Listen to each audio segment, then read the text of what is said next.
கன்று வச்ச கண்ணெல்லாம் நல்லா தளர்த்துருச்சு. இது வந்து கிலாக்காய் கன்று, அது அழகு பனை.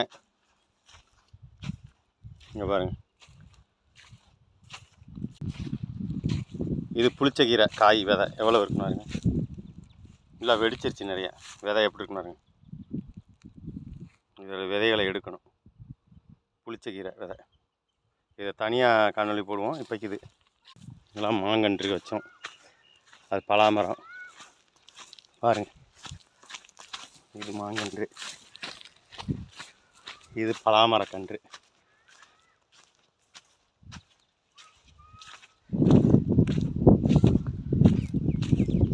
இதெல்லாம் பலாக்கன்று நிறையா வச்சுருக்கு.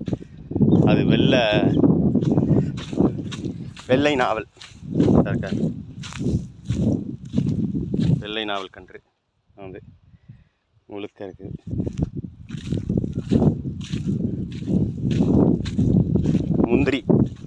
முந்திரி கட்டை வந்து பூத்துருக்கு பாருங்கள். முந்திரி கட்டை பூத்துருக்குது. இங்கேயும் முந்திரி கட்டை மரம், இது ஒரு 5-6 மரம் வச்சுருக்கோம். முந்திரி கட்டை மரம் பூத்துருக்கு பாருங்கள். இந்த வட்டம் காய்ச்சிச்சின்னா நல்லது தான், பார்ப்போம். இது வந்து நறுவிலி மரக்கன்று. நறுவிலி மரம் எவ்வளோ பெருசாகிடுச்சுனாங்க. போன வட்டமே காய் காய்ச்சின்னு நினைக்கிறேன். மாமரம், இது வந்து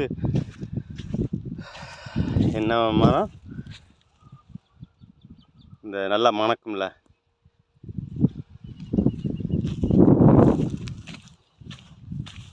முந்திரி கொட்டை பாருங்கள். இதுலேயும் மின்மினி தலை. இது கொஞ்சம் பட்டை மாதிரி இருக்கான தளர்த்துறோம். இந்த இருக்குது முந்திரி கொட்டை. பூ எப்படி பூத்துருக்குன்னு பாருங்க. இந்த வட்டம் காய்ச்சினா ரொம்ப நல்லது. ஒரு மழை பெய்யணும், பார்க்கலாம்.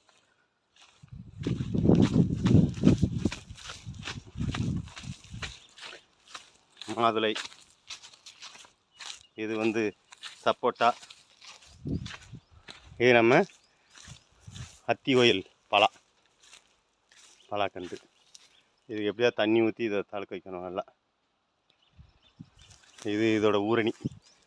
மிக்க நன்றி. இது என்னுடைய தோப்பு, பனந்தோப்பு பாருங்கள். 50 மரத்துக்கு மேலே இருக்கும்.